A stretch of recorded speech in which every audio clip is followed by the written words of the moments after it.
Hello there, I'm Mikko from the Body of Christ and just wanted to document some thoughts about stewardship and money. What I was thinking of is when you have money and you're a steward, it's not really your money, it's Father's money. And he has given you some money to handle, and that's for a couple of purposes, I think. One is to do his will on earth, which is, for example, to help the poor, to love your brethren, to build his kingdom. I don't know, whatever his purpose is for you, and he, of course, has those plans for that money. So it's to go somewhere else. Part of that money, of course, is for you to enjoy life and to have a good life. I think the book of Ecclesiastes discusses this somewhat a lot. At least I find the conclusions of that book very interesting. And there is certainly enjoyment in the fear of God. So, unlike many people seem to think in churches, money is also for enjoying for yourself. Part of that money is, or part of the purpose of that money also is to see how you handle it, so that he can evaluate your heart. Like Jesus says, where your heart is, there is your treasure. And if you're faithful with what you have and you're a good steward, he can, of course, according to your abilities, increase that amount of resources. And of course, he can give wisdom and that sort of thing. But of course, for an incapable steward, it's not wise to give too much, because what can he do with it? He's not capable of doing bigger things. But like Paul says to Timothy, there are some vessels that are for noble use and some vessels that are for dishonor. And I think we should all seek, well, first of all, to be vessels for noble use, but also to be good in that purpose. But oftentimes when we think about money, we're a little bit like this. I want money. I want the things. Kind of covetousness, which is one thing these things the world gives you for that money, which itself is nothing really. And where you're looking is that. And I don't think Father is very happy with covetousness. It's one of the things that he hates. At least he lists in Proverbs, I think. In many places it's pretty clear that it's disgusting and it's idolatry. And he is not going to finance your addiction, basically.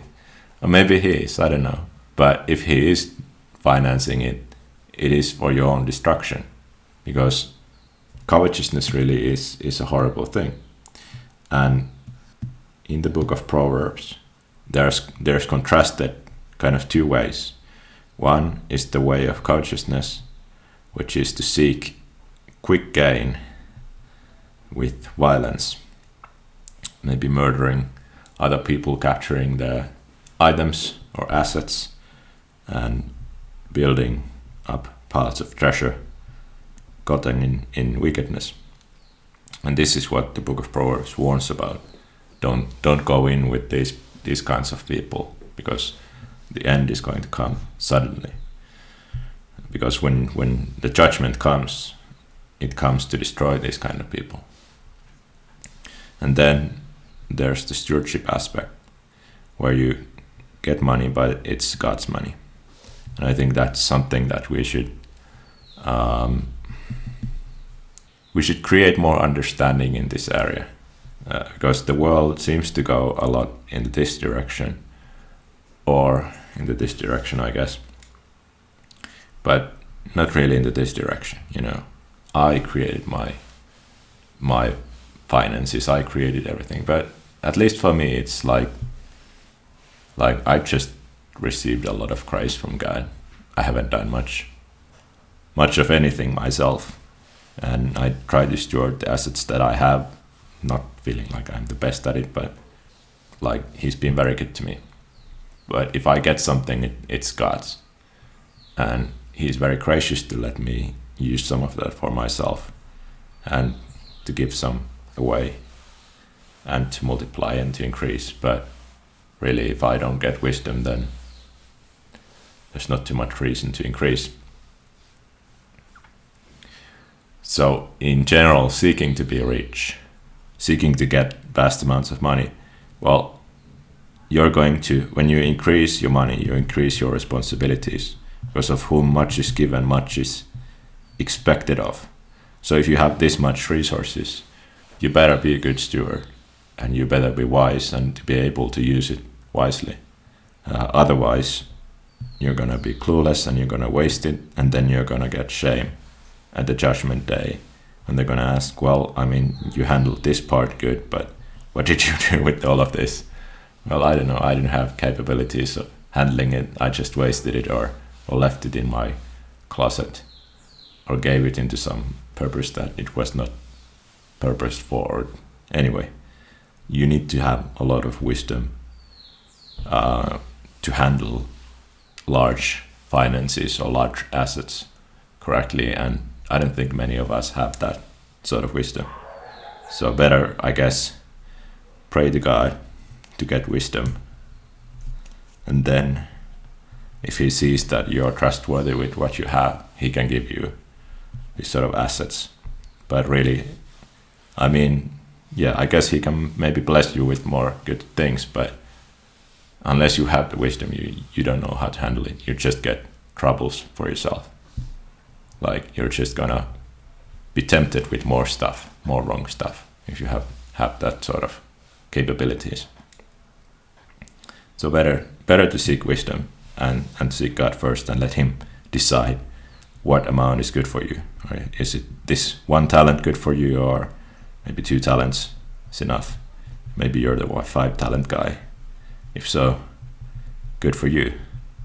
But all of these people are measured according to their talents, or like their own capabilities. Like, 1 talent person is not expected to steward 5 talents worth of assets, and I think he will be rewarded for stewarding what he has with the skills and things he has. And God will be just as pleased with this person if he doubles it as with this person if he doubles it, like in the parable of the talents as well. But I guess one good thing to remember is that, how many times do I need to say this, but we are stewards, we are servants in the household of God. And in the last day, everyone needs to give an account of what they have done. And that includes, how did you treat your brethren? How did you treat your fellow servants? And what did you do with the assets that he gave you? So, good thing to remember. And good thing to remember when you want more of those assets. Remember that brings more responsibility. Anyway, that's what I wanted to discuss. Hope you found it interesting. See you next time.